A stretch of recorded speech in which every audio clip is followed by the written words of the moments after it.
দ্বিতীয় পর্যায়ক্রমিক মূল্যায়ন 2026 ষষ্ঠ শ্রেণীর দ্বিতীয় পরীক্ষার পূর্ণমান 50, সময় 1 ঘন্টা 40 মিনিটের অরিজিনাল একটি গণিতের প্রশ্নপত্র। এই প্রশ্নপত্রটি তোমরা খুব ভালোভাবে প্র্যাকটিস করে যাও, শেষ মুহূর্তের জন্য অতি অবশ্যই উপকৃত হতে পারবে। যারা চ্যানেলে একেবারে নতুন রয়েছে চ্যানেলটিকে ঝটপট সাবস্ক্রাইব করে পাশে বেল আইকনটি ক্লিক করে অল নোটিফিকেশান সিলেক্ট করে রেখো, যাতে পরবর্তীতে নতুন ভিডিও আপলোড করার সঙ্গে সঙ্গে তোমাদের কাছে নোটিফিকেশান আকারে পৌঁছে যেতে পারো। আগামী যে সমস্ত ভিডিওগুলোতে তোমরা প্রতিনিয়ত কমেন্ট করছিলে যে স্যার ষষ্ঠ শ্রেণীর গণিতের প্রশ্নপত্রের ভিডিও নিয়ে আসুন, তোমাদের জন্য আমাদের আজকেকার এই স্পেশাল ভিডিও। এখানে তোমরা প্রত্যেকেই দেখতে পাচ্ছ নির্দেশ মতো নিচের প্রশ্নগুলির উত্তর লেখো।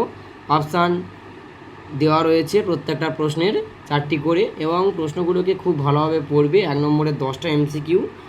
এই প্রশ্নগুলোর মধ্যে সঠিক উত্তরটি তোমরা পাশে প্রথমে কষে নেবে, তারপর অঙ্ক সমাধান করবার পর যেটি উত্তর বেরোবে সেটি অ্যান্সার করবার চেষ্টা করবে। ঠিক তার পরবর্তী এইভাবে একের 1, 2, 3, 4 এবং অপশান বিতে 5, 6, 7 এবং অপশান সিতে 8, 9, 10, এই টোটাল 10টা শর্ট কোশ্চেন এখানে কমপ্লিট হয়েছে। এবং 10টা শর্ট কোশ্চেন কিন্তু মোস্ট ইম্পর্টেন্ট।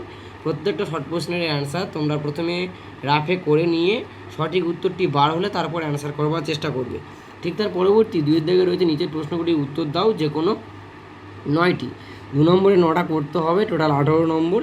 এখানে 2 নম্বরের প্রশ্নগুলিকে অত্যন্ত গুরুত্ব সহকারে দেখবে এবং প্র্যাকটিস করে বুঝবে আগে নিজেরা কোন প্রশ্নের অ্যান্সারগুলোকে তোমরা ভালোভাবে করতে পারবে, সেই অঙ্কগুলোকেই সম্পূর্ণরূপে উত্তরপত্রে করে আসার চেষ্টা করবে। 2-এর দাগের যে প্রশ্নগুলো তোমরা দেখছো এই প্রশ্নগুলো কিন্তু খুবই গুরুত্বপূর্ণ ষষ্ঠ শ্রেণীর ছাত্রছাত্রীদের জন্য। দ্বিতীয় পর্যায়ক্রমিক মূল্যায়নের উদ্দেশ্যে এই প্রশ্নগুলোকে ভালোভাবে প্র্যাকটিস করে যাও। এখানে প্রায় 8টা প্রশ্ন দেওয়া রয়েছে এবং দ্বিতীয় পেজে একটি প্রশ্ন দেওয়া রয়েছে, সেই প্রশ্নটিকেও তোমাদের সামনে দেখাবো।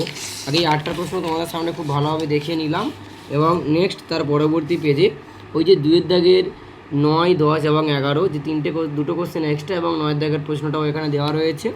ঠিক তার পরবর্তীতে 3-এর দাগে যে কোনো 2টি প্রশ্নের উত্তর লেখো ছবি দেখে। তো 3 নম্বরে 2টো করতে হবে, এখানে 3টে দেওয়া রয়েছে।